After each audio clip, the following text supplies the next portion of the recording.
Nazis. I hate these guys. Though they only feature in half the series, it's undeniable that Indiana Jones's most vile enemy is the Nazis. The use of Nazis as villains is pretty obvious. It's reflective of the era the movies take place in and the serials that Spielberg is riffing on, and they also make for an enemy that most people won't have any qualms seeing killed by the truckload. Just because something is obvious, however, doesn't mean it isn't worth talking about. While the use of Nazis as villains may seem incidental, a closer look reveals a scathing attack on Nazism from Spielberg. The Indiana Jones movies can be understood as an act of retaliation against the Nazis, one which judges the Nazis for their crimes against Jewish peoples and punishes the Third Reich accordingly, not only creating gleeful spectacle and Nazi destruction, but cinematically undermining Nazis and robbing them of their power. Spielberg expresses his vengeance in three ways. First, he structures Raiders of the Lost Ark around Nazi disturbance of Jewish culture, which the Nazis are explicitly punished for. Second, Spielberg judges Nazi sympathizers and allies as just as deserving of punishment as the Third Reich itself. Third, Spielberg's cinematic language undercuts the authority of the Nazis, instead presenting the group as comical buffoons, undeserving of any admiration. They're losers for the hero to dunk on. The culminating effect of these elements is an act of Jewish retaliation against the Nazis, one which uses the language of action cinema to reduce Nazism's power. The core crime Spielberg is punishing the Nazis for is abuse against Jewish culture. This is foregrounded in Raiders of the Lost Ark, which never references the horrors of the Holocaust, but nonetheless is about Nazism's efforts to pervert Jewish heritage. This is an argument I first got from Roger Ebert, and much of this section of the video will draw directly from his review. The basic premise of Raiders is predicated on the Nazis seeking to use the Ark of the Covenant as a weapon against enemies of the Third Reich. The Ark itself is an object of Hebrew tradition, one created during a time of Jewish exile, and can be seen more broadly within the film as a symbol for Jewish history. In seeking the Ark, then, the Nazis are seeking to pervert Jewish heritage. We see this perversion firsthand, when the Nazis actually get their hands on the Ark and immediately pack it into a crate adorned with a Nazi hate symbol, and later parade the Ark as part of a Nazi march. But we also see this perversion resisted. Alone in the bowels of the ship, the Ark burns through the swastika which houses it, while Nazi torturer Toe receives similar treatment when trying to handle a Jewish artifact. These are just appetizers, though. The most prominent display of Jewish retaliation against Nazi abuse comes in the climax, where it is not Indy who thwarts the bad guys, but rather a barrage of holy fire brought on by the Ark, reducing the Nazis to ash. Nitpickers like to complain that this scene ruins the movie because Indiana Jones didn't actually have to do anything, but that reading misses the bigger picture. Namely, that Jewish heritage is able to avenge itself. Instead of the hero swinging in to save the day, it is a Jewish artifact which itself wreaks havoc against the Nazis for their trespass. This act of retaliation is personified in the ghostly figures which emerge from the Ark, which represent not just the ancient spirits of Exodus, but the Jewish people slaughtered by the Nazi regime. It is this larger legacy of historical injustice committed by the Nazis for which they are punished in Raiders. This punishment for defiling Jewish culture is foreshadowed throughout the film. A key writing on the staff of Ra headpiece calls to honor the Hebrew god. Not coincidentally, this is the half of the headpiece the Nazis are missing. I'm uncomfortable with the thought of this Jewish ritual. Are you sure it's necessary? Curiously enough, Indy too was at first somewhat dismissive of Jewish culture. Oh, Marcus, what are you trying to do? Scare me? You sound like my mother. We've known each other for a long time. I don't believe in magic, a lot of superstitious hocus pocus. I'm going after a find of incredible historical significance. You're talking about the boogeyman. But after fighting against the evils of Nazism firsthand, Indy has a change of heart, and at film's climax, pays respect to the Hebrew god by choosing not to look on at the Nazis' attempts at corrupting such heritage. The Nazis, of course, don't get this moment of enlightenment. They choose to trespass against Jewish culture, and for that, they're destroyed.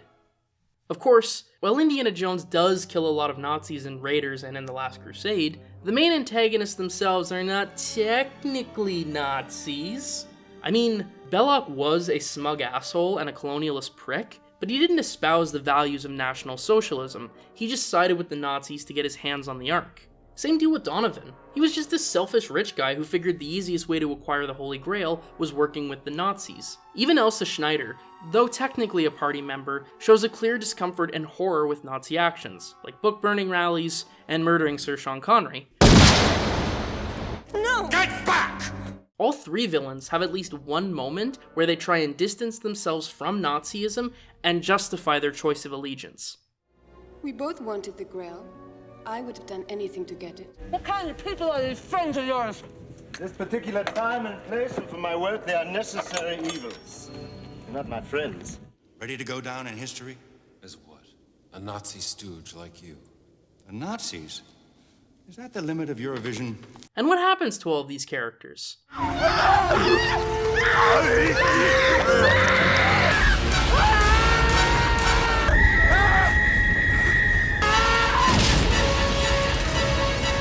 Alright, all three die horribly. This is one of the simplest and most salient political messages in the Indiana Jones movies. Spielberg goes to great pains to stress that his villains aren't technically Nazis, only to judge them just as harshly as the quote-unquote real Nazis.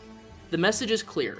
To allow the evils of Nazism to flourish and prosper simply because you won't be harmed, or because you can actively benefit from such evils, is to be just as guilty as the Nazis themselves.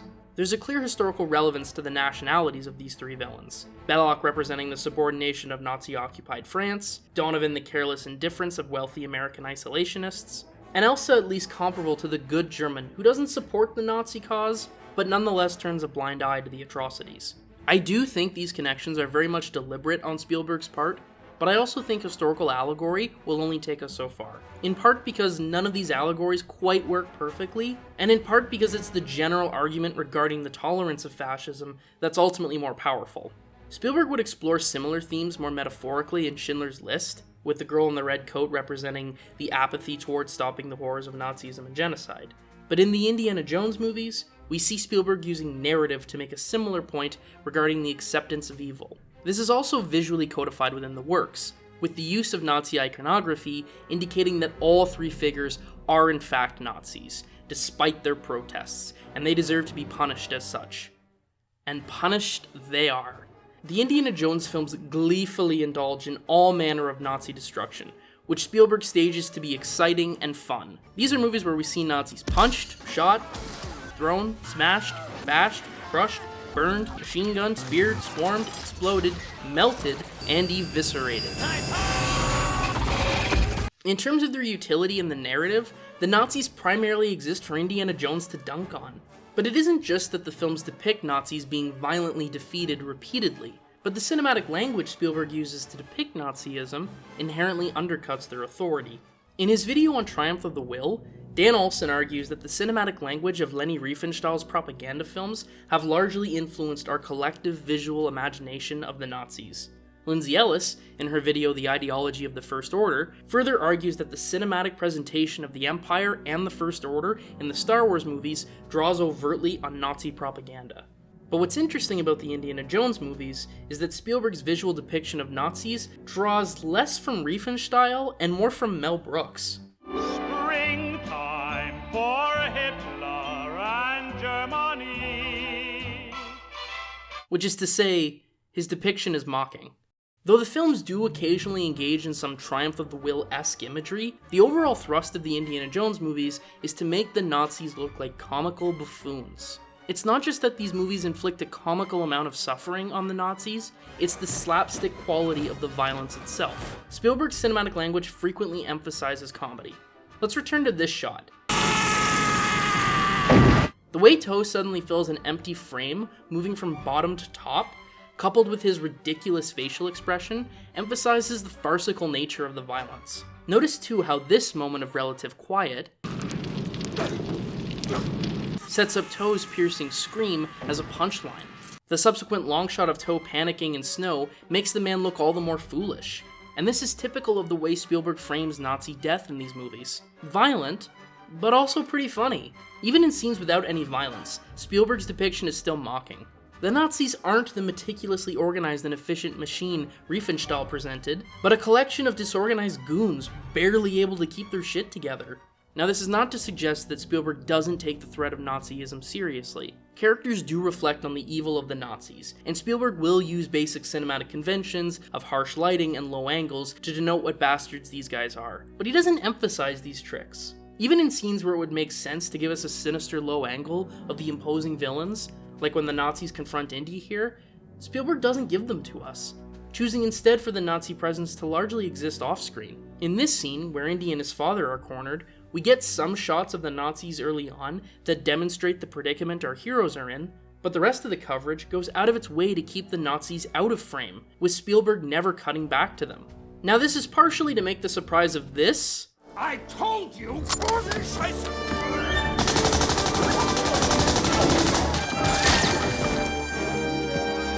Don't call me Junior. all the funnier, but it is also an example of how Spielberg rejects emphasizing Nazi power. Because why would he? Why would he choose to represent the Nazis, the ways in which they wanted to be perceived as?